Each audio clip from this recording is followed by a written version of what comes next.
This episode of Bible Bro Relationship Edition is not being brought to you by I Am Third Culture Activewear, but it sure could be.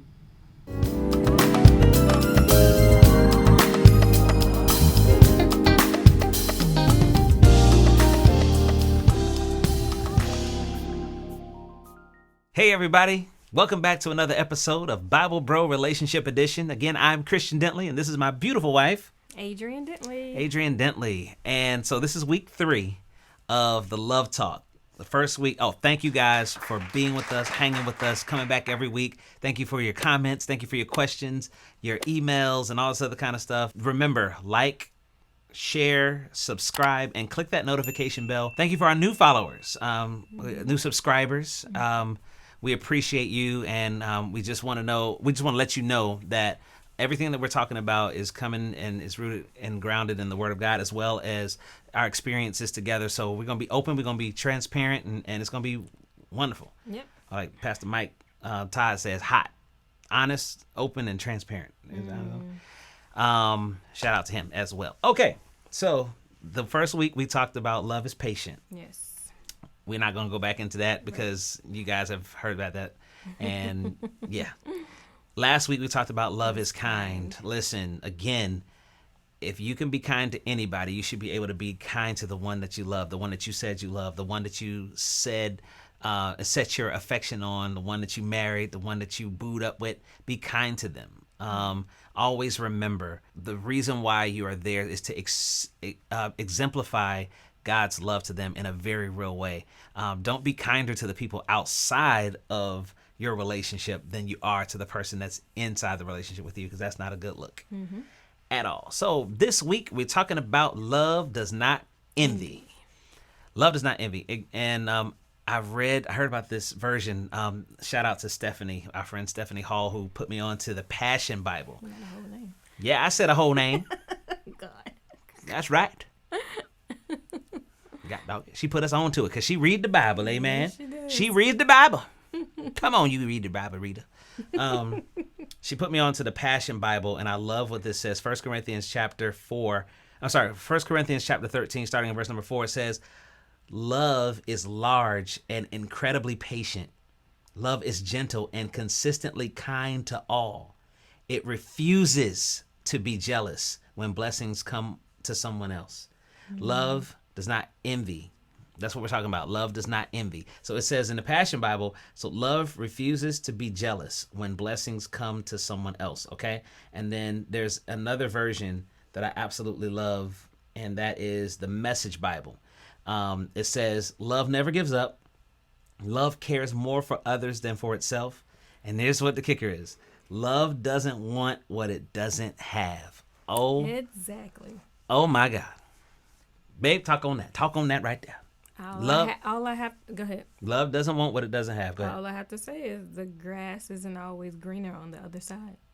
I say it louder for the people in the back. The grass is not always greener on the other side.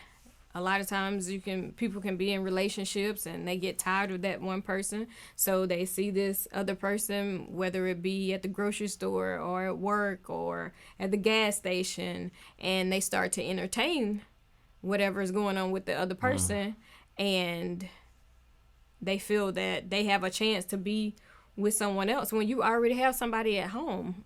That is not cool. That's disrespectful, and that's not giving honor to your spouse.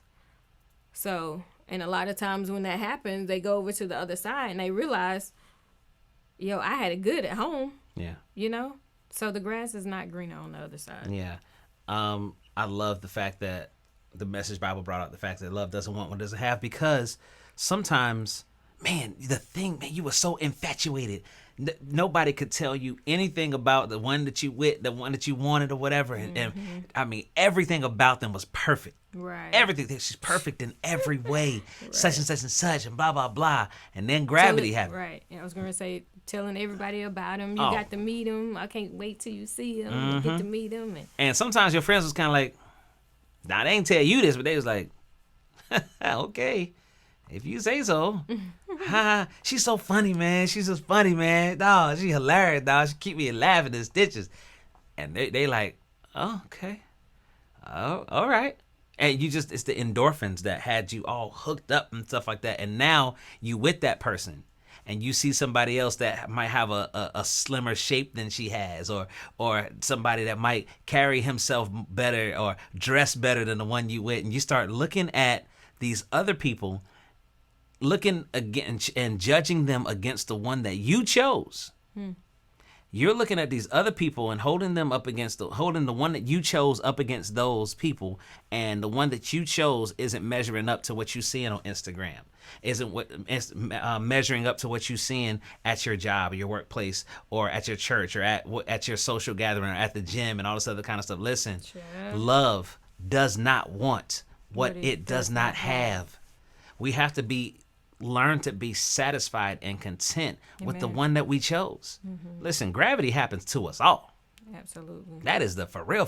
And another thing I'll say is it's always great, like the Bible says, to guard your eye gate and your ear gate. Because the thing is, there are a lot of things that are on TV now and that gets in your spirit, like reality shows. And I guess that's pretty much it. Like reality shows and things, toxic, it's toxic. Everybody's trying to get with somebody else, man, or everybody's trying to be the baddest, so yeah, it's hype. All that is hype, and that will get into your spirit. And you're wondering why you're acting the way you're acting is because you're watching whatever, you're listening to whatever, and now it has gotten into your spirit. And now you're becoming those people instead of becoming what God has called you to be. So yeah, be careful. Be careful not to disrespect your spouse with your eyes.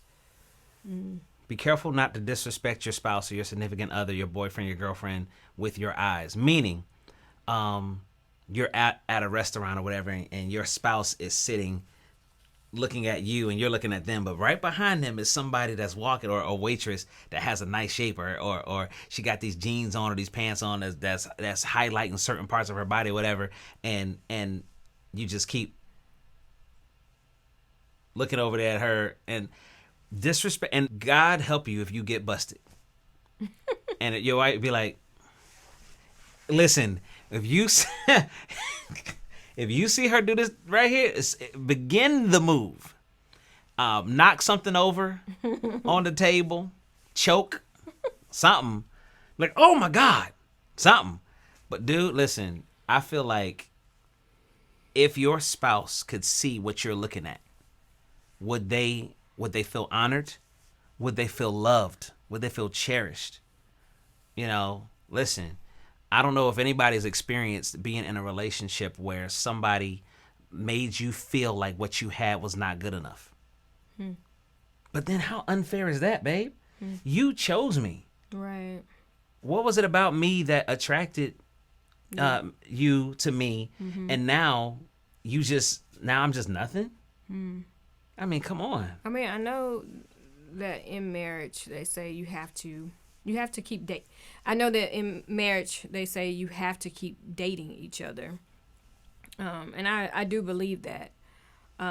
So people get bored, just like they get bored at jobs. Yeah. You're doing the same thing over and over again. Now you want something different. You want something new. But another thing, if you can't be content with yourself, it's kind of hard to be content with someone else too. Even be content with the person that you chose. Yeah.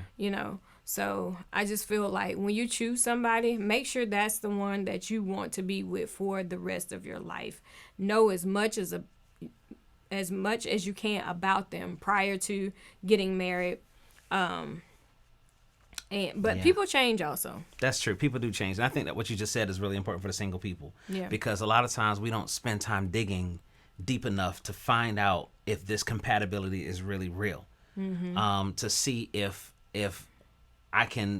this is sustainable. Right. If our friendship is sustainable, the way that we communicate, is that sustainable? Is my attraction to you sustainable? Because the truth is, things happen. Absolutely. Things happen, and some unexpected things could happen, and then you start looking over there because you're not satisfied anymore with what you have. Love, that's not an example of love. Love does not want what it doesn't have. Yeah. It is content, and it continues to commit over and over every day, committing over and over to the same person every single day. Love is a commitment. Absolutely. And if you're not willing to commit to that person, and like when you're getting married, one of the things that the priest or the pastor says is forsaking all others. Mm-hmm. That means if you got friendships that you used to, that's my homie, that's my ace right there or whatever, and that person is of the opposite sex, but make sure your spouse uncomfortable, then watch how you defend that. Watch how you fight for that relationship over the relationship with your spouse. That's right. You got to be careful of that. Now, and is there something in that person that you want that you haven't found in your spouse? That you have to be honest with yourself and answer those kind of questions, because love doesn't want what it doesn't have. So, and another thing that love doesn't do is it doesn't provoke the other person to jealousy. Oh, I'm a show this other person some attention just so she can know first that I still got it or whatever, but what she could lose. Listen, don't play games. Yeah, that's what don't play games. Mm-hmm. Don't play games. Listen, watch the games that people play. Watch the games that guys play. Watch the games that girls play. Because love is not a game. That's right. This is real. You're talking about somebody's heart here. You're talking about their life. You're talking about them making a decision to change up everything and accept you forever. Right. That's not a game. That's nothing to look lightly upon. So you don't want to provoke that person to envy either. Mm-hmm. Or be reminding them of like how you used to, who you used to be with, and da. Dude, nobody listen. Nobody care who you used to be with, especially when you're in a committed relationship now. That's disrespectful. That's also very disrespectful. Don't do that. Don't be bringing up. Don't do that. Listen, I'm gonna go another direction here. I was in a church service one day, and this one dude was talking about how, if you're not satisfied in the bed with your spouse, then maybe you should look at pornography together. Wow. And if that stimulates you, then you should introduce. That is the worst advice I think I've ever heard from a pulpit in the history of. That's awful. Why would you belittle your spouse like that? You not giving me what I want. So let me show you. Let's watch this together. Wow. So you can see what I want you to do to me. Wow. Can you just tell her what you want? First of all, why are you getting your appetite from the world? That's what I was gonna say. Yeah. Don't listen. It's like you comparing them to someone else. Don't do that. Don't do that. And subjecting your spouse to that. Mm-hmm. What does that do for their self-esteem? And I'm sure people do that. If she ain't giving it to you like you want it, you know what I'm saying? Show her what you want. Hey, it's better to do that than to go get it from somewhere else. Mm-mm. How about just be content with the one that you with? That's right. How about just be content and be patient, like we were talking about in week 1. And if you got to suffer long, then hey, suffer long. But and maybe you can introduce things here and there, or whatever, and find out who's comfortable with what and all this other kind of stuff. But listen, don't go searching outside of your relationship for something that you want for your own selfish perspective, for your own selfish reasons. Right, and everything, everything that we need, God has put within us anyway. So all of our sexual desires that a man and a wife should have for each other, God knew that. He created us. He made us a sexual being. Right. So therefore, the spouse that he gives you and that you're supposed to have will be able to satisfy you completely. Yeah, but what if she ain't?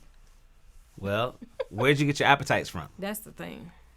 That's that you woke something up years and years and years ago, and now you want her to fulfill that, and that wasn't even something that you should have even been exposed to. Right. Now you putting that pressure on her to do and to be something that she's not, and just so you can satisfy. Again, that's not love, man. That's selfishness, actually. Mm-hmm. Because you don't really care about her feelings, her emotions. You don't care about his feelings, his emotions. You just want to be satisfied the way that you want to be satisfied at the expense of this other person. That's not love. Right. Love does not want what it doesn't have. It doesn't want what it doesn't have. Mm-hmm. So be careful of that. Watch your appetites. Watch your desires. We have to often always keep our desires in check. The enemy is very, very clever. You can be scrolling on Facebook or Instagram or whatever, and hit the search button, and you're just kind of searching. And now you looking at, you done going down this rabbit trail, and you looking at things and people and it just takes you from one thing to another, and now you're this denigrated version of yourself, and you can't even look at your spouse the same way because you've seen something that looks better. Wow. That's hurtful. That's hurtful to them. You have to have self-control. Yeah. And not go out. I think, I don't know, I've always, as we said in one of the previous videos, I've always been an introvert. But not only have I always been an introvert, I've always given my attention to those that I feel that were only for me. So when I was single, like, I would have friends or whatever, and they were like, man, Adrian, you ain't never gonna get married because, like, did you not see that guy just walk by? I'm like, no. I mean, because if I'm not interested, I'm not interested, and I'm not giving my attention. Even if someone is trying to holler at me, if I'm not feeling you, that wall is up, you know? And so I thank God for blessing me with you, because I probably would have never gotten married because that's just me. I was content with just being me and being, enjoying my singleness. And, if I wanted to be married, that would have happened. If I didn't, I knew God was going to take care of me regardless. But the thing is, I'm happy with the choice that I've made. And I thank God again for just you being the one that is my husband. Man, he's so faithful. I mean, he really is. He really honestly, is. He knows what we need before we ask. And I thank God because you are the way that you are. And you're introvert, I'm extrovert. We balance each other. That is something that I just, it is giving me so much life and continues to give me so much life on a daily basis, because I didn't realize how improperly balanced I was until the scale was balanced when you came into my life, when God introduced us to each other on a relationship level. So, and now that I have that, I keep my desires in check. I keep my appetites in check, so that I can honor the gift that God has given me in you. You have to make a decision to keep your desires in check. Keep your appetites in check. Listen, you can't watch everything. You can't listen to everything. You can't go everywhere. You can't be everybody's friend, because there are certain things and certain people that will easily beset you, and now your affections are turned away from your spouse, and you're looking at something else to give you something that you don't have, and that's not love. That's right. Love is it will be content with what it has, what the decision that you made the decision. That was your choice. If you were the man, you asked her to marry you. If you're the female, you said yes. Yeah. You chose each other. You have to continue to choose each other on a daily basis, on a moment by moment basis for some people. And when you do that, you're honoring your spouse and you're exemplifying love, because love does not envy. It's not envious of something else that it does not have. Exactly. And don't be a female that's desperate or a male that's desperate just to be in a relationship. You just get into a relationship with anybody.